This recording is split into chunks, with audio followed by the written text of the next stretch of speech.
A section of this video is sponsored by GamerSupps, but which section exactly is a closely guarded MI6 secret. This message will now self-destruct.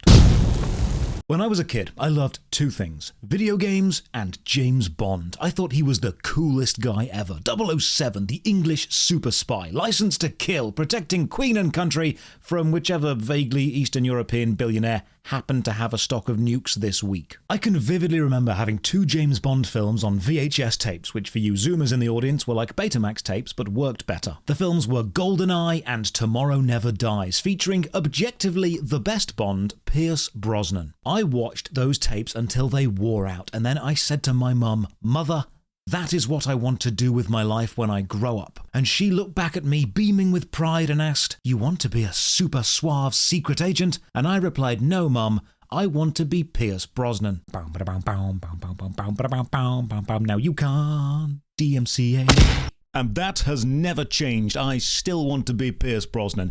In fact, to be honest, wanting to play James Bond was the entire reason I got into acting in the first place. But then I discovered there's an old Hollywood curse where if you say you want to play James Bond, you almost never do. So after many years, I've accepted my true place in the acting world, which is to be the guy who turns up when you order Henry Cavill from Wish. But one day, many years ago, after kid me was worn out from running around the playground shouting, "Shut the door, Alec, there's a draft," or pretending to throw Jonathan Pryce into a newspaper press, I went over to a mate's house, and he had Goldeneye on the N64. And that was the first time my two loves, video games and James Bond, collided. I don't need to tell you how influential Goldeneye for the N64 was. It's still considered one of the most important video games ever, one of the most important speedrunning games ever. It is the counterpoint example everyone points to when someone says all video games based on films are bad. So I would never say a bad thing about Goldeneye because I'm scared of Carl Jobst finding out all of my bouncer speedruns were faked, but there are other James Bond games, actually quite good James Bond games. Goldeneye wasn't the first that was shaken not stirred back in 1982, then a few more including Live and Let Die, the computer game in 1988, and James Bond The Duel in 1992 for the Mega Drive. Goldeneye in 1997 was just the first game to see incredible world-dominating success. And it was followed up 1 year later with Tomorrow Never Dies for the PlayStation, which makes sense because that was the next film. Now they changed the formula slightly. This was a third-person shooter and it was received rather poorly. So they tried again with The World Is Not Enough, back to first person, but again middling to poor reviews. And then they gave up and made a racing game which was even worse, and now James Bond had 3 bad games in a row. Not a great place to be. So then they stopped trying to adapt existing films and just wrote a new plot for a standalone game, Agent Under Fire, and the reviews were mixed to good, so maybe this was the way, keep the films and the games separate. So they gave it their all and tried again, and in 2002 we got 007 Nightfire. A brand new, if somewhat generic and predictable story. Pierce Brosnan was back, at least his likeness, if not his voice, and we got everything you'd expect from a Bond game. Cars,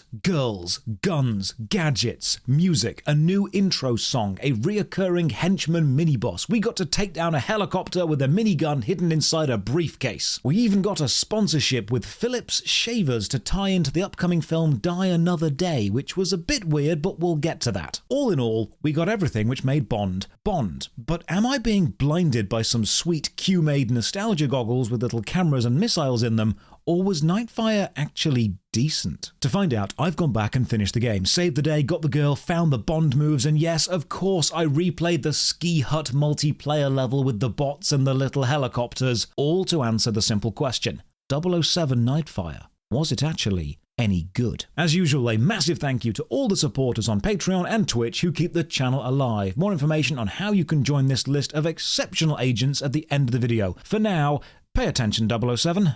We're about to begin. And begin the game does immediately, because after booting it up, you're thrown straight into the action with a shooting tutorial. Bond is hanging out of a helicopter, flying low over the streets of Paris on New Year's Eve, watching a high-speed car chase as some bad guys in black sedans chase down our fellow agent, French intelligence agent Dominique, driving a red sports car. Classic over-the-top Bond. The start is, however, mechanically quite jarring, because I remember playing this as a kid, and it was the first game I'd ever played where you're thrown straight into gameplay instead of having a main menu first. Quick note about this playthrough. The game released on PC, PS2, GameCube, and Xbox, and for this video I'll be playing the PlayStation 2 version, because amazingly the console versions are actually better received than the PC version, because they contain entire levels that are missing from the PC release. So the intro helicopter level, you've got extremely limited controls over the aim of the gun. You can sway slightly, but it will automatically snap your aim back to where it needs to be and then just prompt you when to pull the trigger. You'll shoot out a tire and the enemy car explodes and rolls over. It's less of a tutorial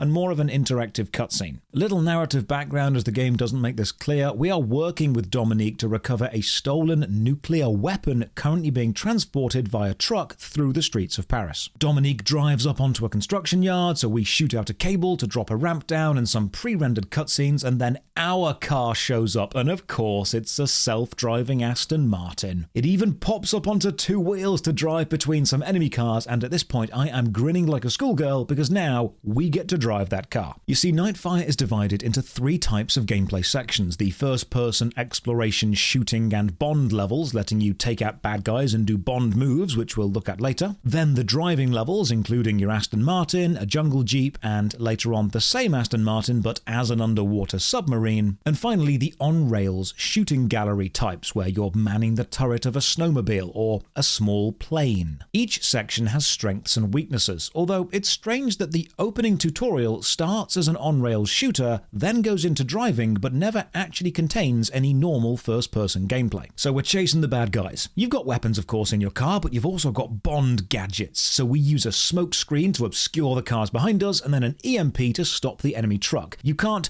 choose to do this, you have to. But it's a nice touch because the game isn't all about firepower. So we save the day, get the girl, champagne to the glow of New Year's Eve celebrations in Paris, cue the opening song, Nearly Civilized by Esthero. And honestly, it's an absolute banger. The music, the lyrics, and the visuals. Can't play you too much of it because of those pesky laws, but go and give it a listen. It is pretty good. So we create a profile and start a new game and choose a difficulty. We'll look at what that changes later. 11 levels total, but for now, turns out some bad billionaire has stolen the guidance key to a nuclear weapon space station. Good evening, 007. A redesigned piece of missile guidance hardware intended for the orbiting US space weapons platform has been stolen. NATO has advised that recovery is critical. Should an unfriendly power reverse engineer this device, the platform's global defense capabilities would be severely compromised. Recent intelligence implicates Raphael Drake in the theft. Hard to believe, as Drake is a respected green industrialist whose Phoenix International dismantles obsolete atomic reactors and decommissions nuclear arsenals. An Allied agent planted in Drake's organization reports that Alexander Mayhew, a British expatriate who heads Phoenix's Japanese branch, is en route to Drake's castle in Austria. The stolen guidance device will change hands tonight during a formal gathering at the castle. Drake's security teams are hardened men.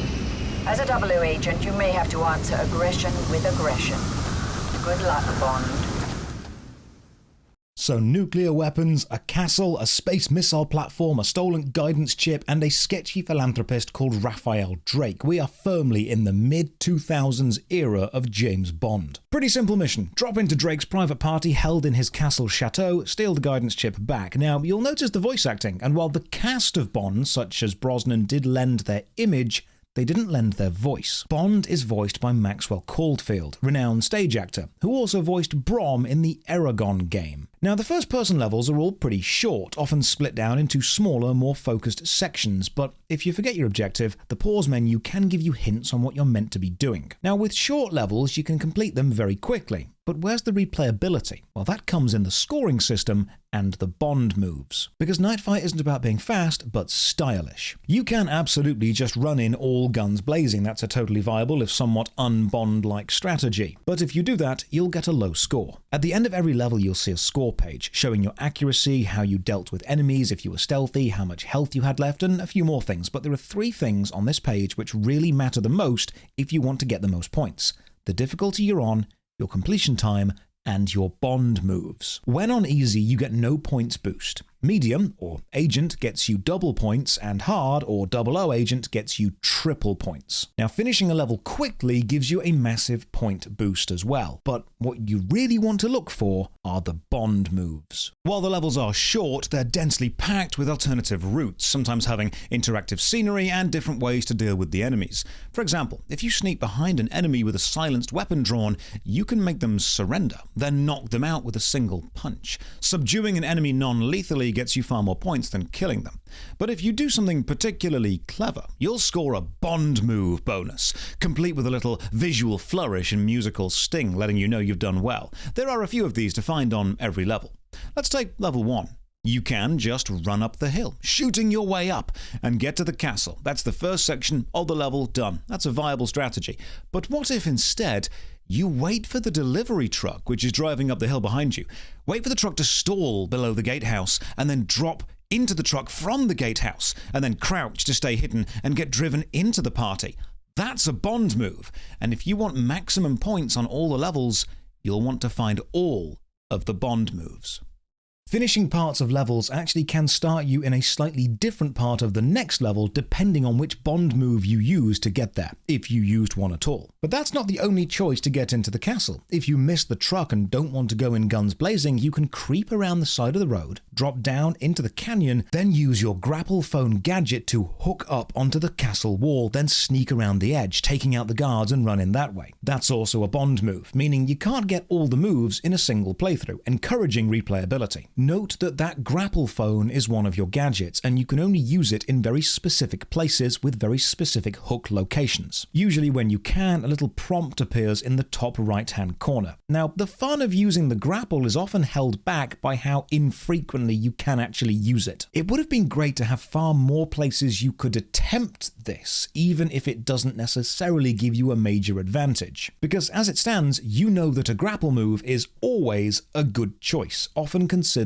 a bond move. I would have liked the ability to use this in other non-essential places. When you finish a level, you get given your total score, and if you do get a gold medal on a mission, you'll unlock something else. When you go and replay that mission, you'll now see these little spinning bond tokens around the place. Each of them is worth several thousand points, so collecting these might be the boost you need when combined with bond moves and speedy gameplay to reach that magical 1 million points platinum level completion. Scoring highly on levels unlocks things for both the single player game, as we'll see later, and the multiplayer sections like new weapons, modes, or characters. While I'll try to find bond moves as I go, I won't be focusing on a 100% run at first, because the game is about replayability. It's literally designed to encourage you to do that. It's a puzzle as much as a shooter, and finding the perfect route, that's half the fun. That's why the levels are so short. I also discover you can shoot out the floodlights pointing into the canyon and increase your stealth bonus, which is cool. So we take the truck, sneak into the castle, and now find the security room to let us inside. And if you play Nightfire like a straight-up shooter, you'll miss a load of the subtlety of being James Bond. Like how you can press select to put on your shades and then switch between two visual modes, green light night vision and blue light heat seeking. While on blue light mode, you can not only see footprints from both the enemy and yourself, but if you're close enough to a wall, you can see the body heat signature of an enemy through the wall, letting you know when to hide or when to jump out for a quick headshot. And about headshots, holding manual aim doesn't aim down the sights. Instead, it does that Goldeneye time splitters thing of bringing up a crosshair, which is now more sensitive. And you can guide it to the edge of the screen and turn slowly, but be warned, while manual aiming like this, you can strafe left and right, but you cannot move forward or backward. So we've seen the phone grapple and the two-tone shades, but how about the iconic watch laser? Useless as a weapon, but great at cutting wires or frying electrical circuits. Just don't cut the red wire, because that will trigger the guards,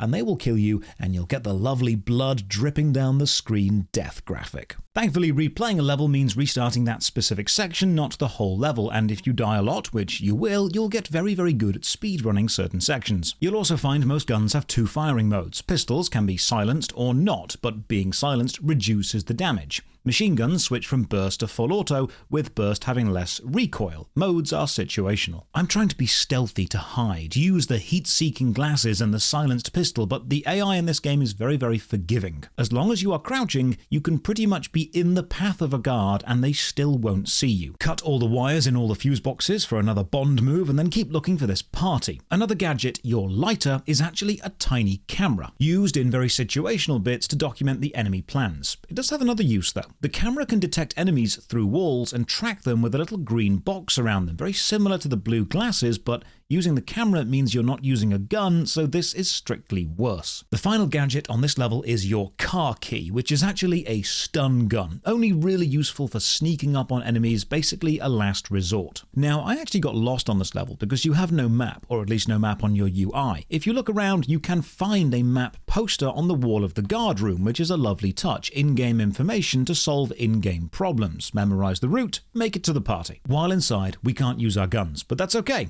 This is just my car key. Don't worry about it. Now, if you were a kid, like me, and you had this game, like me, this is the level where, let's be honest, you spent far too long using the spy camera to take pictures of things.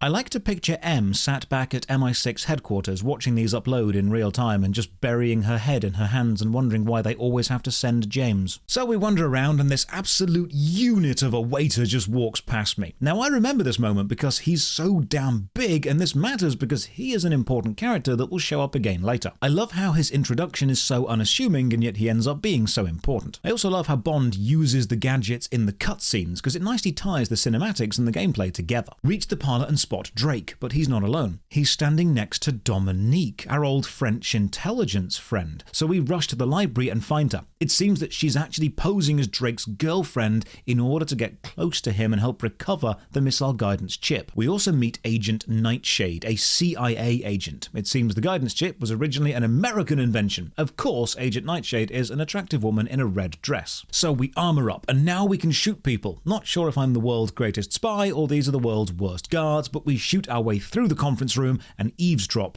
on the meeting. Here it is, Mr. Drake, the missile guidance module we stole from the Americans. I trust this effort brings us one step closer to globalization. You've saved our technicians considerable time, Mayhew. Can we accelerate the other Nightfire elements as well? Absolutely, sir. We're well underway training assault teams for the... Get your hands off me! We caught her in the hallway, sir. I was looking for the powder room. With lockpicks and a 9mm? Hey, it's a tough neighborhood. If this security breach leads back to Japan, it's your head, Mayhew. Secure this in the safe room. I doubt she's alone. Lock the castle down. Oh hey, the henchman is back. So Drake has the chip, Agent Nightshade has been captured, and we need to get out of here. Shoot our way out, leap through the window, and zipline on out of there. We need to grab the briefcase and then leave, but before we do, make sure you use your watch laser to melt the pins holding the safe door and then grab the rocket launcher inside. It'll come in handy soon. With everything secure, make your way to the cable car. Oh hey look, it's Agent Nightshade. Fantastic, she escaped. With the rocket launcher, briefcase, and Agent Nightshade, you can begin your escape, but not so fast because the henchman is back and he's in a hench helicopter. But that's fine. The rocket launcher we grabbed earlier is about to come in useful. It has guided missiles, so dodge the incoming fire, fly 4 missiles back into him, and watch the helicopter crash down. Level complete. But we're not out the woods yet. Literally. The cable car crashes down and now we're in the Austrian countryside and more cutscenes. Why do you always seem to end up on top? A lower center of gravity?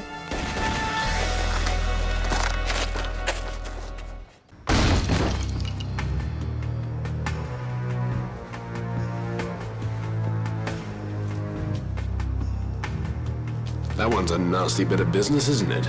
Perfect.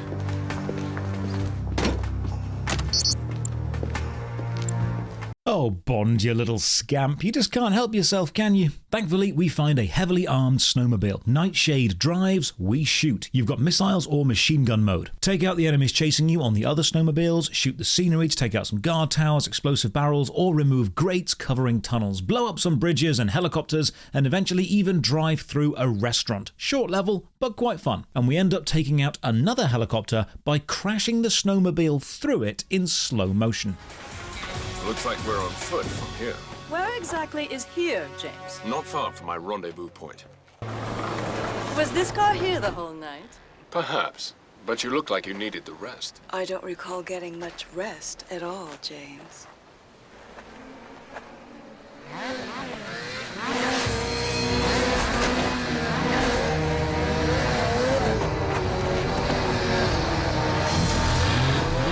We're in transit to the extraction point. We'll meet you there. Do hurry.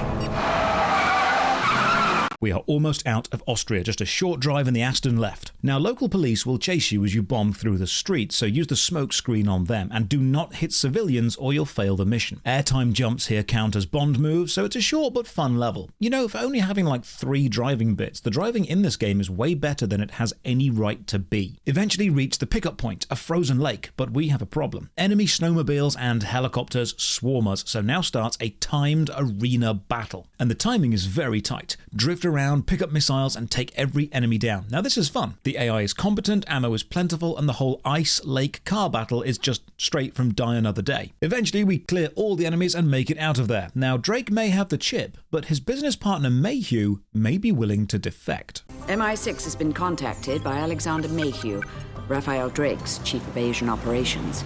Mayhew fears that Drake intends to kill him, holding him responsible for their little setback in Austria. In exchange for our protection, Mayhew will deliver evidence exposing Drake's master plan, codenamed Nightfire, a scheme that Mayhew insists threatens global security.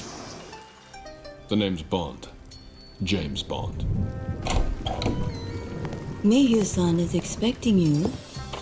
Mayhew has one demand: to be brought in by James Bond himself. Our informant awaits you at his Japanese estate.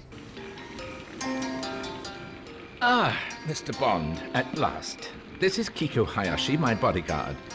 I assure you, she's quite skilled. No doubt. The Nightfire data, Mayhew. We weren't expecting other guests. Please, stay with Alex. It's Drake! Quick! We must get to the security bunker. Probably a good time to mention this game has 33 minutes of cutscenes. That's basically 1/3 of a Bond film. Also, remember Kiku the bodyguard. She'll be showing up again later. So we break into Mayhew's compound and rescue him from the local guards who are still on Drake's payroll. This level pushes the stealth bit, but you don't really need to be. You'll also notice your basic gun is now gold. This is an unstoppable upgrade from scoring highly in the previous level and makes it a bit more powerful. You do, however, quickly find a magnum, which is even better. The first time I experienced this, it was kind of immersion breaking, a bit jarring to see a different coloured gun. I kind of wish you had the option to turn it on or off before each mission starts. You can use the security system to work out where the enemies are by looking through the cameras, but as you've not explored the level yet and you don't have a map, this information is somewhat useless because you don't know where these cameras are. We then get this great cutscene of all the enemies aiming at a door and preparing to fire, letting us know, hey, maybe don't go in there, but that's okay. We've got our special new gadget, a Philips electric shaver. Even as a kid, I remember this being really strange, but basically Philips had a promotion running at the time to tie in with the new film Die Another Day. You put it down, step back, and then detonate it. Enemies flail around blinded, but even kid me knew that this was just blatant product placement, and it was really awkward. Thankfully, adult me is beyond such corporate shilling. It's this bit. This is the sponsored bit. Use code JOSH for 10% off gamer subs. If James Bond can do it, so can I. Back to the video. The Bond moves on this mission involve shooting enemies from the shadows or finding hidden vents to crawl through. We eventually reach Mayhew, but he won't leave until we've destroyed his computer and saved his staff. So we sneak around and look for the servant girls being held at gunpoint. If you hesitate too long after finding them, or the shootout gets messy, they will die and you'll need to start again. But saving them gets you a kiss, which, I mean, by now James Bond is just a walking STI factory. In true mid-2000s style, we wipe the computer hard drive by shooting the monitor, because that's how people thought computers worked back then. We save some more girls, take time off to go for a little swim in the decorative pond, and I love how you can shoot this fire extinguisher to distract the enemies and get the drop on them. That's a lovely environmental touch. Staff saved. Now to locate Mayhew's safe containing information on the Nightfire project. I like how accessing the roof and dropping into this upper floor is considered a Bond move, but the main benefit you get from doing it is just a better vantage point. Environmental rewards instead of items or guns. So we grab the safe content and make it out of there. Unfortunately, Mayhew doesn't get far. We're finished here, Mayhew. Let's go. What about Kiko? Have you seen her? She's a big girl. I'm sure she can take care of herself. Wait here. Let's get moving. This leads to a mini-boss fight against the masked assassin. No real mechanics here, just shoot them a lot and grab the arm around the edge if you need it. With Mayhew dead, we're going to need more information to discover exactly what Project Nightfire really is, so we take Mayhew's credentials and go to break into Phoenix Industries Tower, Drake's nuclear decommissioning business. If there's any incriminating evidence, it should be in here somewhere. Alex's code key and password should get you into the Phoenix mainframe, but they'll have the whole building locked down by now. Anything can be penetrated with the proper tools. While you've been hard at work, 007, so has Q Branch. You will find several useful items have been added to your inventory. Tranquilizer darts for inconveniently placed guards, silent and non-lethal. A decryptor to hack computers, keypads, elevator controls, etc., etc. And finally, the Q-worm. Q? There's a lady present. Plug this virus into one of the computer terminals, and the worm allows MI6 to monitor their systems. Please try to return these tools in usable condition, but I shan't hold my breath. Q out. James, we need to hurry. The guards change shifts in 30 minutes.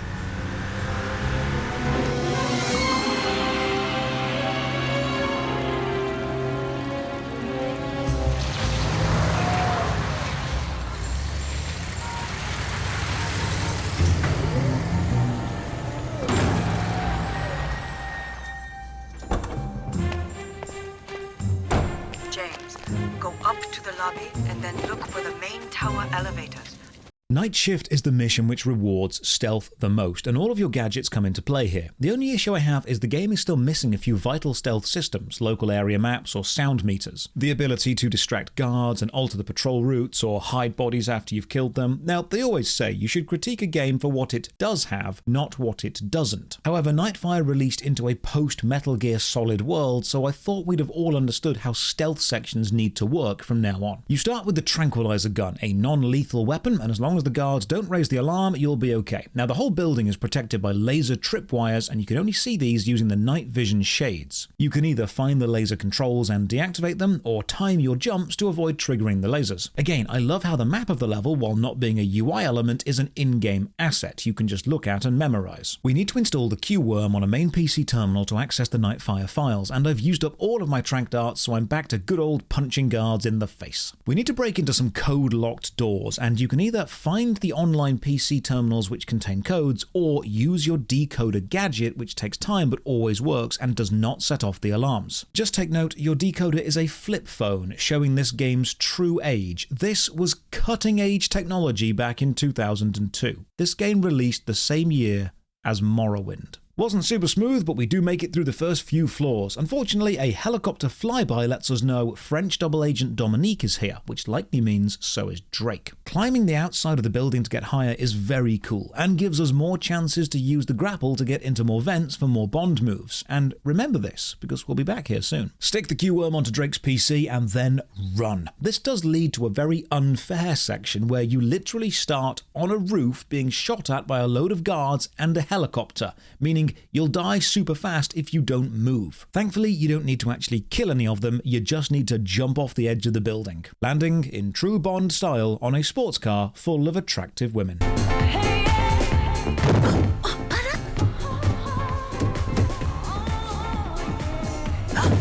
Sorry to drop in like this, but would you ladies mind giving me a ride?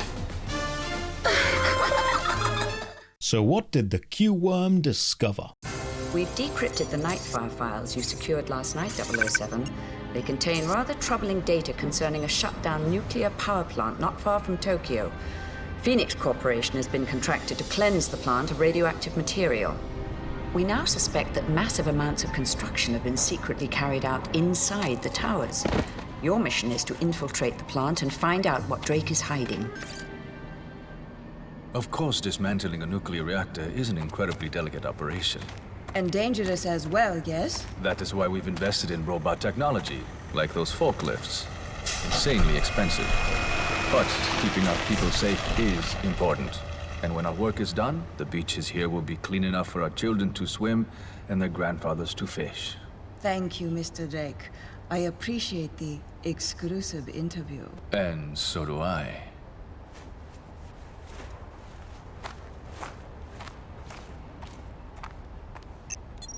Interview is over, Mr. Rook. All snipers back in position.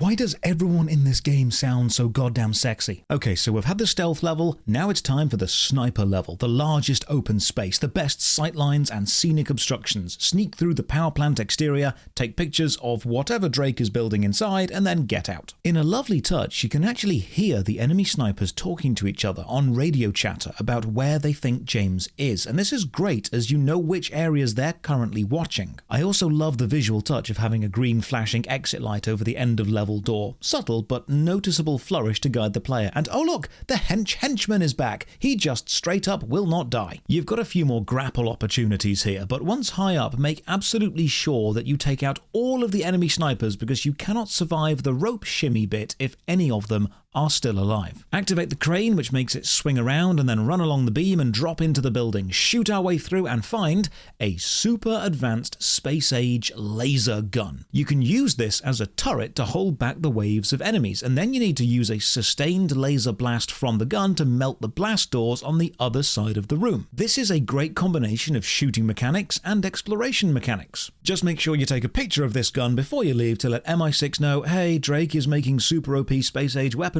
That might be an issue. So it turns out the decommissioned power plant is actually a training ground for some kind of militarized space force, and Drake has plans to invade the orbital space platform. With the information gathered, we turn around and leave, and then we bump into Kiku, Mayhew's bodyguard, and it turns out, who could have seen this coming, she's evil. I'd ask you to join us, Mr. Bond, but why waste caviar on a man who won't live long enough to enjoy it? Give mine to Kiko. She's earned it. Don't take it personally. Women have an advantage, you see. They can blind us with love, but that's why we have other eyes to watch them. Like the hidden camera in the stairwell leading to the helipad. I don't understand, Rafael. Please, don't insult me further. It's a pity. I fell quite hard for you. And now it's time you did the same for me. Goodbye, Dominique. Use the helipad. And take care of the body. No! It's futile, Mr. Bond.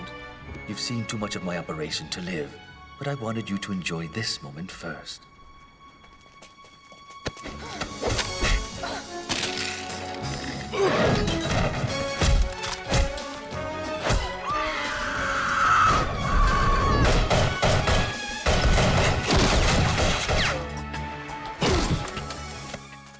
So we're back at Phoenix Towers. Dominique is dead, and we need to escape fast. Remember the vent above the elevator from the previous visit here? Well, it's still usable and still a Bond move, and that gets us into the room with some better weaponry early. And I love this touch because it's rewarding the player acting on previous knowledge. Now, Dominique dying is actually something that Bond fans would have expected because of a very strange rule, originally written down by Roald Dahl, the author who wrote You Only Live Twice.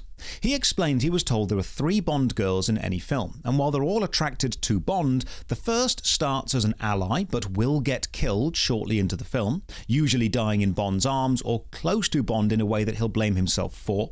The second is always a bad guy and will either be seduced or flirted with heavily and then defeated in an over-the-top gory way, and the third girl is an ally who survives until the end but will not flirt with James until the mission has completed. She is the girl that you get when you finish the mission and save the world. Knowing this formula, we can guess that Kiku is the evil Bond girl, leaving a third yet to appear. Let's see if this game sticks to the formula.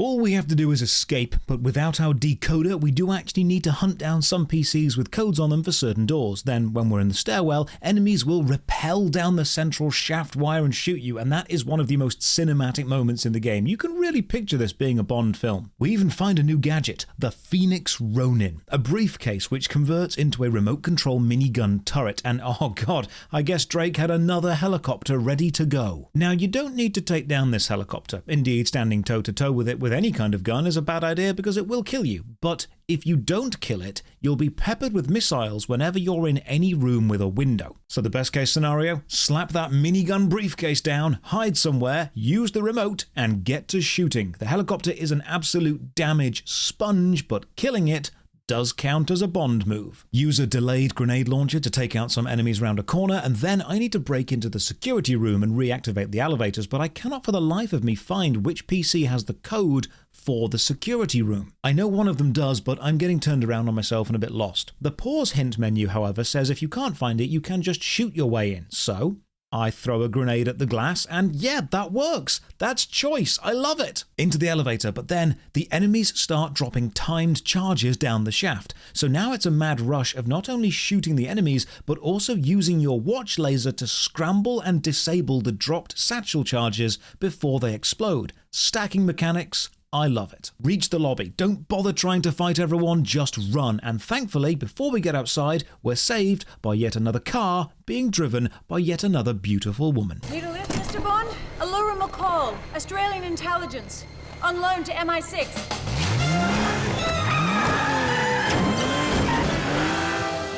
Q branch has been monitoring the tower security systems through the worm you planted.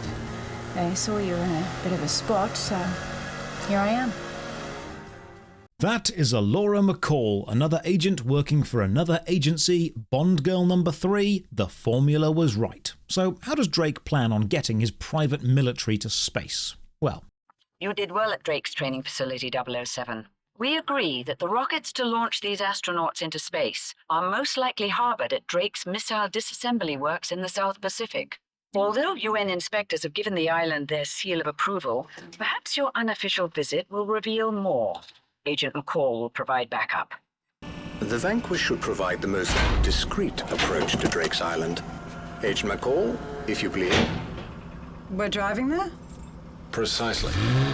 time for James and Allura to invade Drake's private island together. Thankfully, our Aston Martin is also amphibious. So this is a kind of stealth underwater level. The controls in 3D space are actually remarkably easy to use. The car drives great, it's responsive, and the graphics are fine. So we dive down into the underwater tunnels, firing your guided missiles and guiding them into the power boxes of the laser grids blocking your way to deactivate them, avoiding all the enemy submarines as you go. The first two Bond moves on this level are pretty simple. Just engage enemies from a distance, blowing up fuel tanks as you find them. Remember, the PC version had none of these levels, which is a real shame. Eventually, we reach a large open cavern and discover Drake's plan gets a bit worse. His little charity, which decommissions nuclear arsenals, hasn't actually been decommissioning anything, but instead stockpiling them. He's got nuclear missiles and submarines under his control. So in this room, we take out the enemy patrol sub, plant explosive charges on the docking arms of all of the subs, and blow his little fleet up. Then we drive on up and out the water, making sure to park the car somewhere out the way. There's never valet parking when you need it most.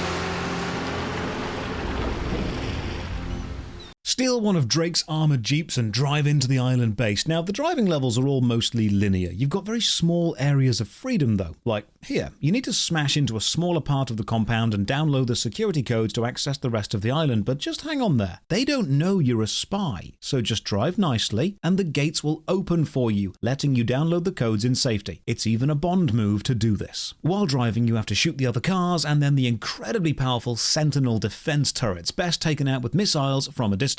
Gotta say, I love the whole vibe of this level. Hidden routes, a cinematic jump in front of a scenic waterfall, but then for some reason a mini-boss fight against a turret in a circular arena. The only real way to win is have full health and just shoot it while tanking the damage. After taking the turret down, we hijack one of the smaller island planes. Allura flies and we shoot another on-rails section. Take down the enemy planes and more Sentinel turrets as they pop up. The difficulty here is health is carried over from the previous section and the Jeep Sentinel fight always ends with you on low health. Thankfully, if you do die, you can restart just this section on half health. The plane section's pretty simple. You can't speed it up, just shoot down other planes, and then eventually you get shot down by this rail cannon. But that's okay, because the next part of the level, you've taken over the rail cannon and are now using it to defend this area, switching between the main gun to take out the tanks and the smaller laser guns to take out the strafing enemy planes. Basically, this whole level is driving a car, manning the gun of a plane, and then controlling a turret. And when everything is dead, we sneak into Drake's base proper. Allura hangs back on the radio and James sneaks inside.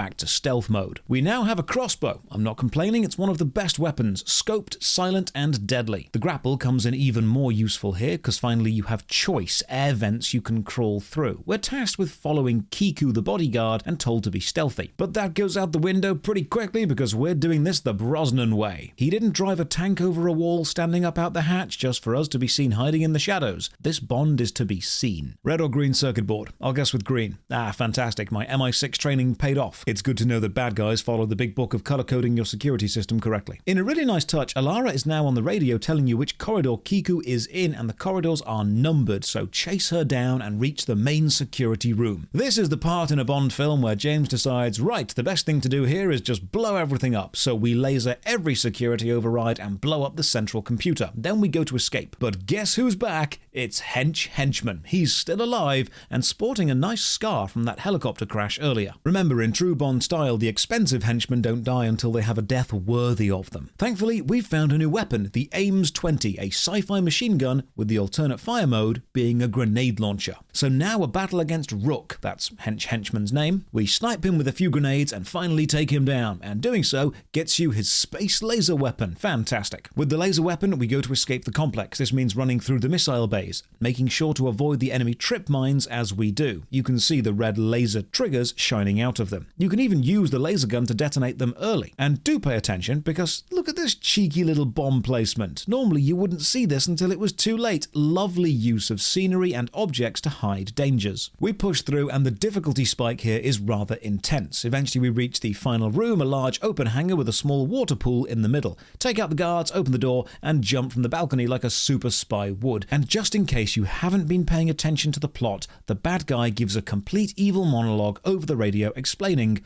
the entire plot. So Operation Nightfire is arming the orbital space platform with nuclear weapons and then running the entire planet as a corporation with a board of directors instead of sovereign nations, with Drake, of course, at the top of this global corporation. Standard evil billionaire stuff. So now we must attempt to stop the shuttles transporting the soldiers and some of the nukes to space. However, Kiko catches us unaware and drops the access bridge we're standing on, sending us falling into the launch bay below. And we have just seconds to find the single open launch control room and hide from the shuttle's flaming exhaust or get burned to a crisp. And if you do survive the first launch, when the doors open up again, you must defeat the wave of assassins which are now somehow in the pit with you. This bit reminds me of that bit in Siphon Filter where you have seconds to jump into the safe room to hide from a shuttle launch. This leads to an area mini-boss battle against multiple assassins and ninjas and more goons hiding in more rooms to survive even more shuttle launches, and when everyone is dead, we return to chasing Kiku. She rides the lift up and we repel on after in the cutscene. And then she runs to board a shuttle, just like we did, and we have a few seconds to make it to the bridge controls and, in a lovely bit of karmic justice,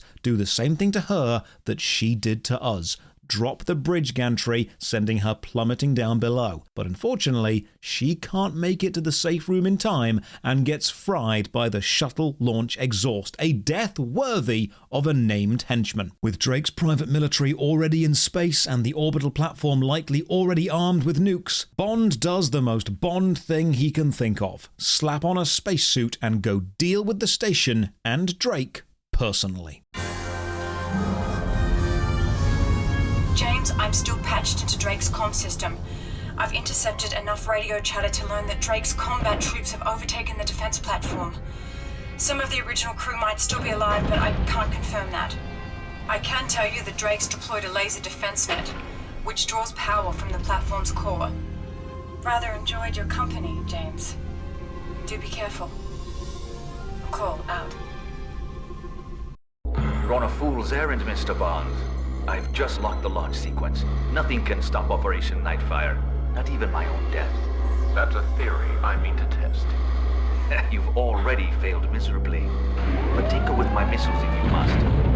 Make a splendid target for my laser cannons. This starts the final level, Equinox. Half 3D free movement shooting gallery, half timed puzzle. You've got to use the laser gun's main fire mode, a recharging weak beam to keep enemy astronauts away. Now, orienting yourself in a full 3D environment can be a little bit confusing and slightly nauseating until you get used to it. 3 shots will send enemy astronauts floating off into the void. But while dealing with them, the missiles begin to arm themselves to shoot back at the Earth. You can't destroy the missiles directly, but as they arm, you can shoot the coupling connector that reveals itself to disable the missile and send it off course. This can be challenging as the final step, multiple missiles will launch at once and you need to get the timing pretty damn tight to shoot all of the coupling connectors. With the missiles all dealt with, Drake himself attacks you, so switch to the laser gun's secondary fire, a single overcharged shot, charge up the weapon and blast him into the depths of space. With Project Nightfire thwarted, rush back to the orbital station and take the only escape pod back to Earth, landing, incredibly, back exactly where you parked the Aston Martin. Shaken, not stirred. Or is it stirred, not shaken? Definitely stirred. Astronomers from around the globe are reporting unexpected meteor showers. Well done, 007. Then I'm sure the world won't mind my taking a few days off. We'll let the autopilot be our designated driver.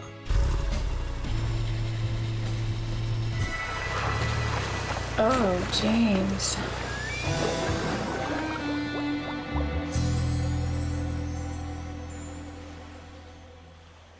Cue the credits and the theme song, and that is Nightfire. Now it's time to go back and find all the Bond moves and Bond tokens you missed to hit platinum on every level and unlock all the upgrades for the multiplayer. So, speaking of the multiplayer, let's play some, because this game has bots, computer-controlled enemies, and various modes. Capture the Flag, Assassinate, King of the Hill, and the included maps are pretty decent. But of course, there's one map which stands head and shoulders above the rest. The Sky Rail, a ski slope with a base at the top and bottom of the mountain, and a connecting cable car between the two, with hidden mountain paths around the side. This map feels like a combination of Facing Worlds from Unreal Tournament and Blood Gulch from Halo 1, a game which released, I will remind you, 1 year prior. The multiplayer maps also have grapple points allowing you to zip around the level, and remote control vehicles like little tanks or the helicopters with missiles on them, great for just kamikazing straight into your mates. Honestly, the multiplayer was actually pretty damn good, especially with split screen, and that is Nightfire, a solid and enjoyable, if somewhat short and predictable main story with built-in score system to encourage replayability and very satisfying multiplayer mode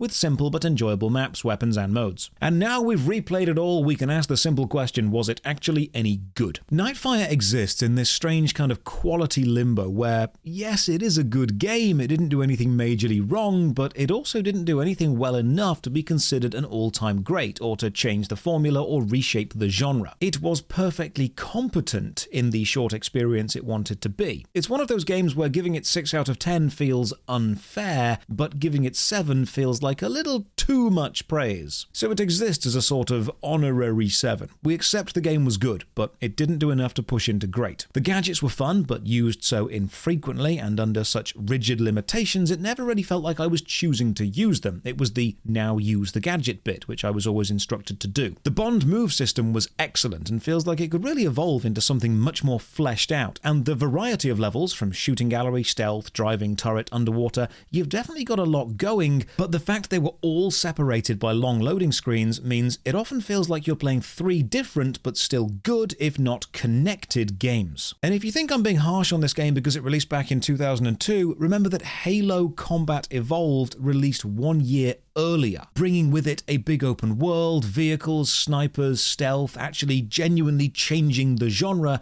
and then Time Splitters 2 released the same year, with an incredible multiplayer experience, a level editor, a longer single-player campaign across multiple timelines. Nightfire is a good James Bond game within the roster of James Bond games, but against its gaming contemporaries for the time, it was an above-average but not brilliant gaming experience. But like Goldeneye, Tomorrow Never Dies, or Die Another Day, the over-the-top action, the quintessential Bond attitude, and the enjoyable set pieces definitely make Nightfire a game worth replaying, even if only for a night. So to end the review, I will award Nightfire...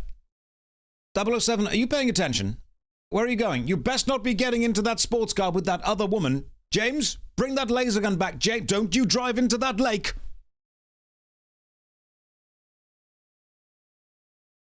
Out of 10.